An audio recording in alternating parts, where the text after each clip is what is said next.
Alors, Olivier, le gouvernement de Terre-Neuve et Labrador révise à la hausse le déficit de la province pour l'année fiscale. Et là, on atteint 1 milliard de dollars.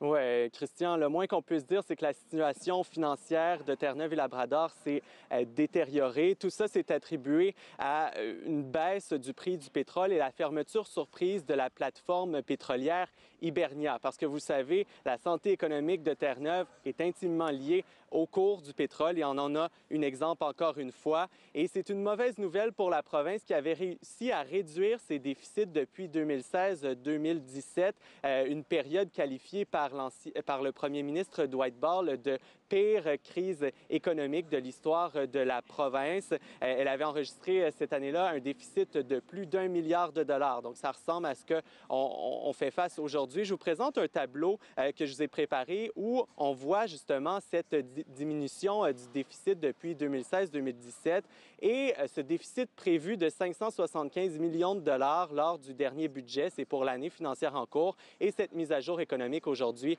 donc le déficit est révisé à 944 millions de dollars.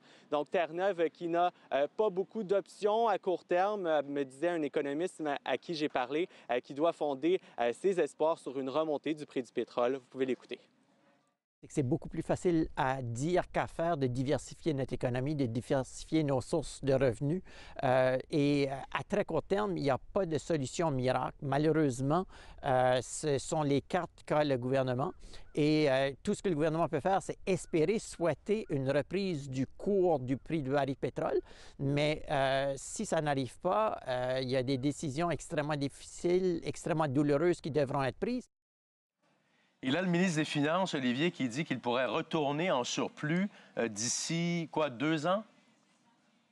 Oui, ça a causé la surprise ce matin. On a questionné le ministre des Finances à ce sujet, étant donné la situation actuelle. Il a dit que c'était toujours sa cible d'obtenir un surplus d'ici 2 ans. Donc, il n'a pas dit comment il ferait, par contre. Et à noter également, Christian, que la province donne beaucoup d'importance à l'accord atlantique qui a été renégocié cette année. C'est en fait de l'aide du fédéral pour la province, mais c'est une somme de 2,5 milliards de dollars qui sera attribuée à la province sur une période de 40 ans. Donc, ce sera en petite coupure. Et je vous invite à écouter le ministre des Finances sur la nécessité de diversifier l'économie de la province.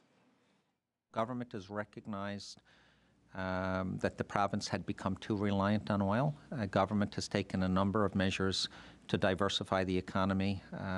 Government has taken a number of measures to try to create new jobs. And I've often used the analogy, it's like planting trees. It takes time for a tree to take root, and even when it takes root, it takes time for the tree to bear fruit. Donc, Christian, le ministre des Finances qui a rappelé des exemples de tentatives d'attirer des industries de l'aérospatiale pour créer des milliers d'emplois. Donc, il dit que c'est une avenue possible. Merci beaucoup, Olivier.